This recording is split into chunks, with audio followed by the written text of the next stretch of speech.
I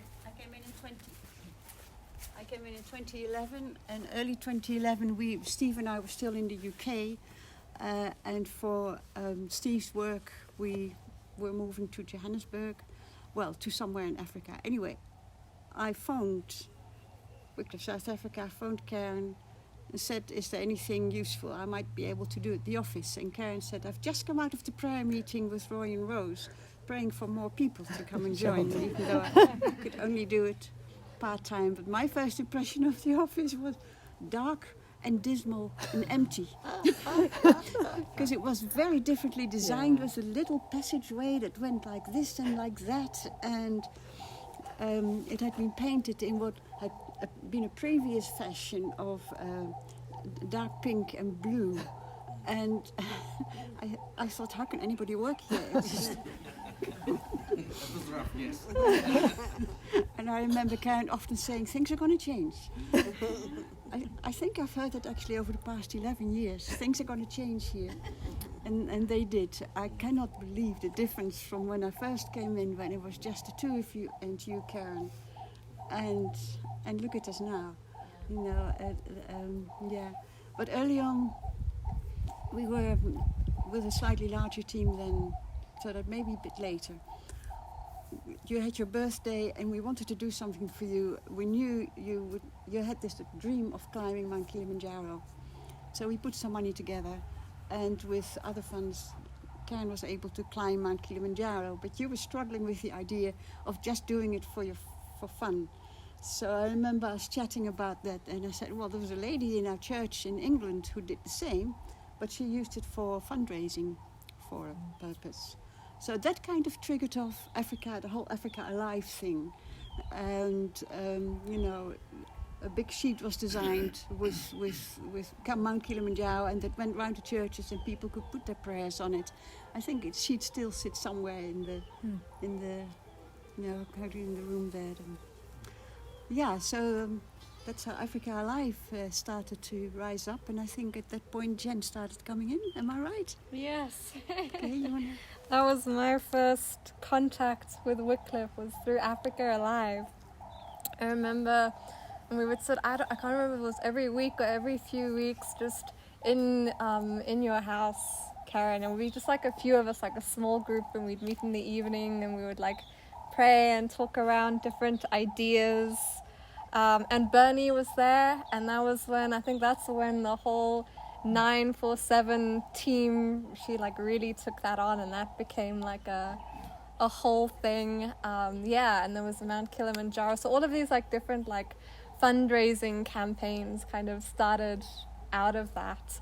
So yeah, I remember being involved in that and doing various odds and ends.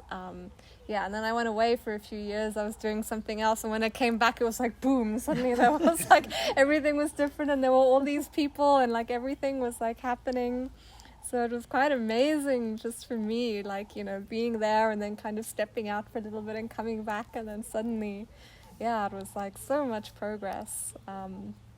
Yeah, I remember those little meetings, and I remember just, yeah, feeling just so inspired by how dedicated all these different people were, and your ability to like pull people from like all over the place to like get involved in things. And some people kind of, you know, took it on and got really involved, and other people didn't, but you know, obviously one way or another it like, you know, it grew into what it is now. So yeah, it's been special kind of being on that whole journey here and there since the beginning. That's another logo we had. Jen Yeah. designed the Africa Alive logo, which was announced. Yes. We nearly changed the name.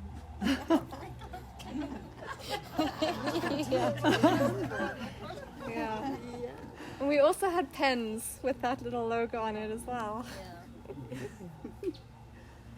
think it was a time of probing, as in response it was this dialogue between asking the Lord, like, you know, what do you want us to do with nothing, Lord? And then here comes a little opportunity, or a person, or a volunteer, or an idea, and then probe a bit. And then, what do you want us to do? Where should we go with this? And it was just this bouncing back and forth for about 5 years. until suddenly some shape started becoming like an arrowhead, just pointing very clearly. But yeah, it was a time of learning to listen, I think, and just trying things. When Johanna mentioned the office, the changes, and I'm not sure how many times that office changed its look. You know, we had people come in and kind of renovate, and then there were new ideas, and somebody else would come in. So, yeah, it was amazing how it's become what it is now. Yeah. Going on to 2015, we have Boni and Busi, and there were two others. I've got the name somewhere. Sorry? Yeah, Roland. It's such a pity Roland and Susan were going to be here. No, he's not well today, so. Oh, okay. No, I'm glad you know about that. I tried to contact them, but haven't heard. Okay, all right. So Boni and Busi. Boni, it will be just you. Can you share something of your first experiences?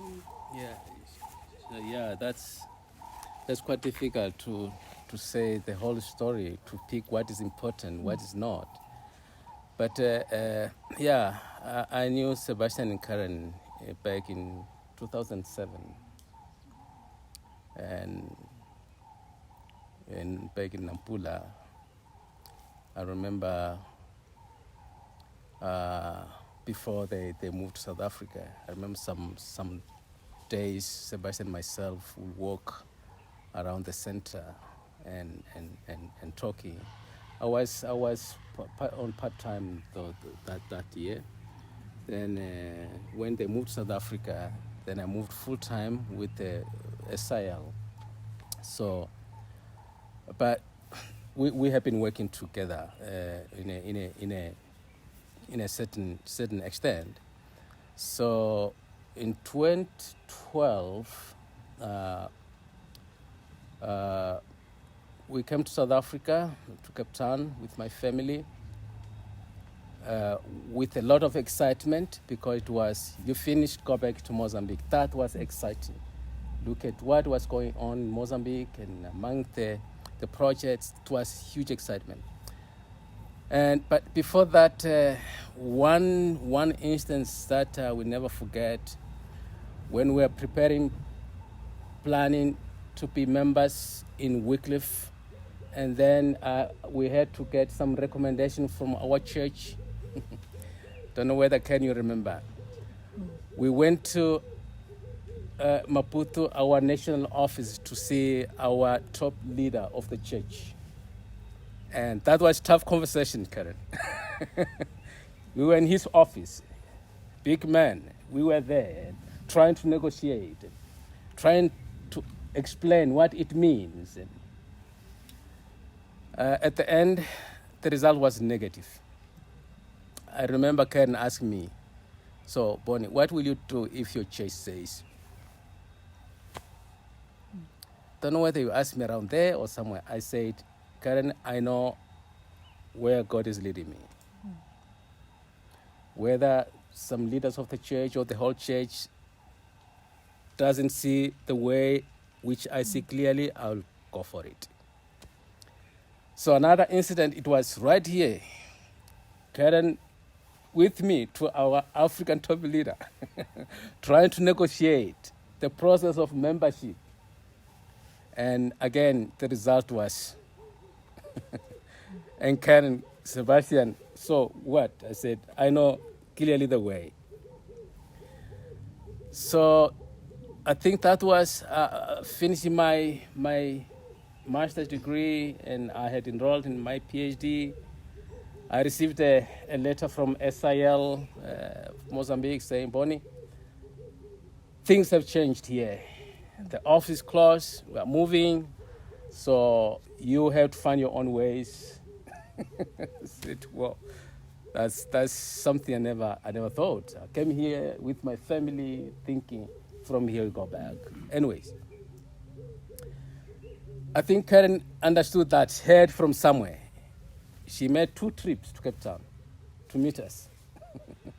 The first meeting, we were in our apartment, small one, and remember one of the questions she asked me, Boni, where will you feel comfortable to serve? She used that image. Within 4 walls or outside walls?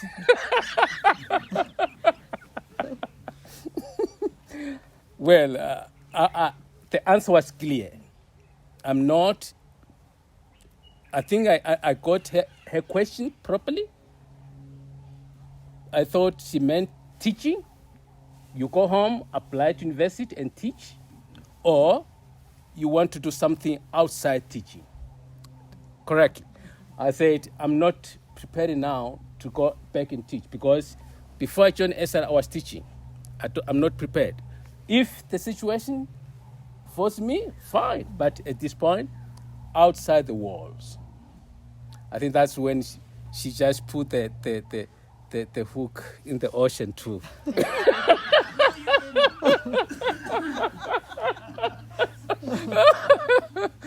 No, Karen is very, very much strategic a leader. So the conversation now started joining, a possibility of joining Wycliffe South Africa. And I remember we were invited to attend a board meeting that was held in Cape Town. Busi and myself went there and we spoke to the board members, and they were even asking, you want to apply for membership? Will you get money? And I remember answering that question to Kawe. He was strong on that. I said, you will support me.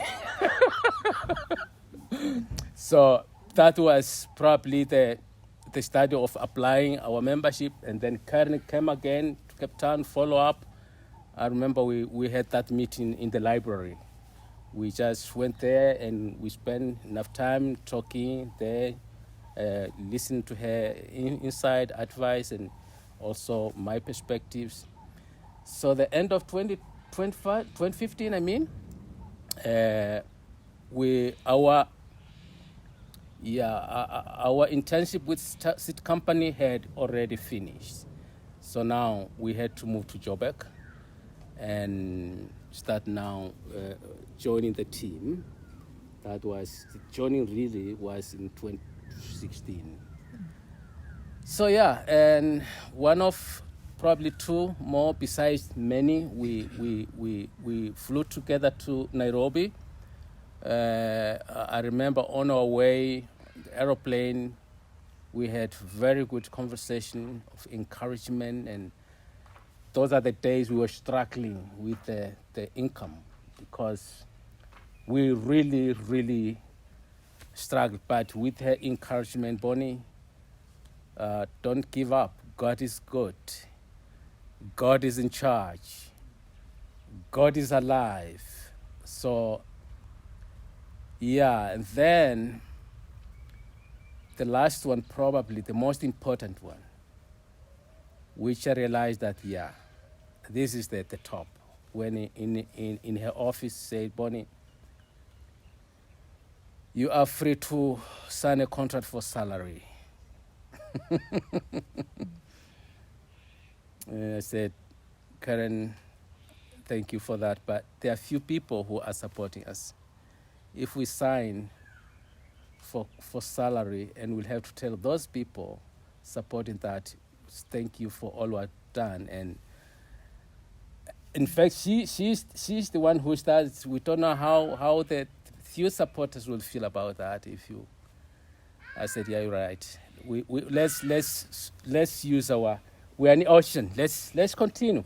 We'll go to the match. So those are the few of many memories in Karen's leadership, and she continues as our personal mentor. Is not only leader, our personal mentor in our profession, in our social life, as a couple with children.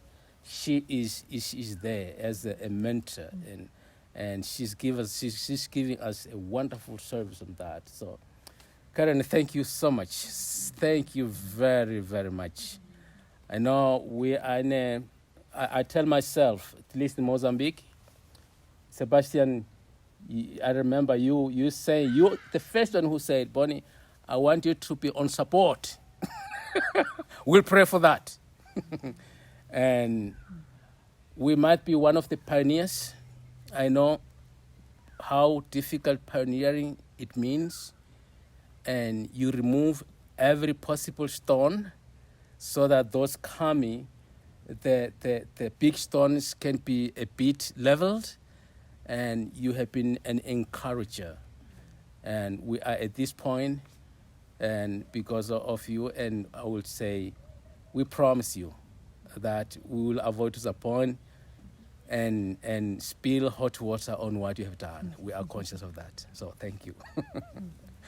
In the spotlight.